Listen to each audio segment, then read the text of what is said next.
मेरा नाम आयन है। मैं दिल्ली में अपने परिवार के साथ रहता हूँ। हर साल की तरह पिछली दिवाली भी हम अपने पुश्तैनी घर में मनाने गए थे। घर की सफाई चल रही थी। मैं और मेरा छोटा भाई रोहन कब्र खाने की सफाई कर रहे थे। तभी हमें एक पुरानी लड़की की संदूक सी मिली। उसमें से पुरानी साड़ियाँ और बर्तन निकले, लेकिन एक कोने में मखमल में लिपटी एक काली पड़ चुकी चांदी की पायल भी थी। सिर्फ एक, उसकी जोड़ी नहीं। रोहन ने जैसे ही वो पायल उठाई, माँ वहां आ गई। उनके चेहरे का रंग उड़ गया। उन्होंने गुस्से से कहा, इसे तुरंत वापस रख दो और उस संदूक को मत छुओ। पर हमने बात को अंधविश्वास समझकर अनसुना कर दिया और वह लड़की का डिब्बा कबाड़ के साथ कूड़े में फेंक दिया। हमें क्या पता था, वही हमारी जिंदगी की सबसे बड़ी भूल थी। दिवाली का दिन आया। पूजा, रोशन और मिठाइयों के बीच हम पायल की बात भूल चुके थे।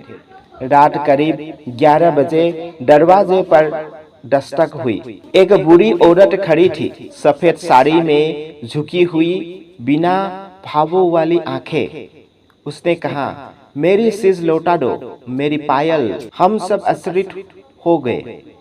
पापा ने उसे पैसे देने से, पर उसने मना कर दिया और बोली, आज दिवाली है, मुझे पहननी है। फिर अचानक घर की सारी बत्तियां बुझ गई और फिर चम चम पायल की आवाज घर के अंदर से आने लगी। दादी कमरे के बाहर आई और डर से कांप गई। उन्होंने कहा, वो तुम्हारी परदादी की पायल थी, उनकी आत्मा उसी में बंधी थी। तुम लोगों ने सर्वनाश कर दिया। तभी कब्रखाने के पास वही बुरी औरत दिखी। अब उसका चेहरा सड़ा गला और डरावना था।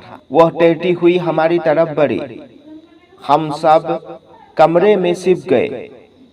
उसके नाखूनों की खरोश और पायल की आवाज गूंजती रही। दादी ने चिल्लाकर कहा, पायल वापस लाओ।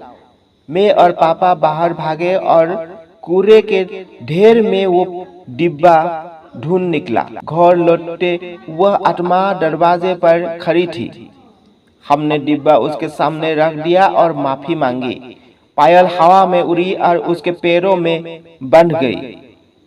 उसका चेहरा शांत हो गया। उसने कहा, मेरी दिवाली अब पूरी हुई, और वह गायब हो गई। उसके बाद घर की लाइटें जल उठी। बाहर पटाखे गुजरने लगे, जैसे कुछ हुआ ही नहीं। पर उस रात के बाद हमारे घर में कभी दिवाली नहीं मनाई गई। आज भी जब कभी चम चम सुनाई देती है, रूह कांप उठती है। तो प्यारे दोस्तों, आपको वीडियो कैसा लगा कमेंट करके बताइए। और वीडियो अगर आपको अच्छा लगा है तो वीडियो को लाइक करके चैनल को भी सब्सक्राइब कर लीजिए।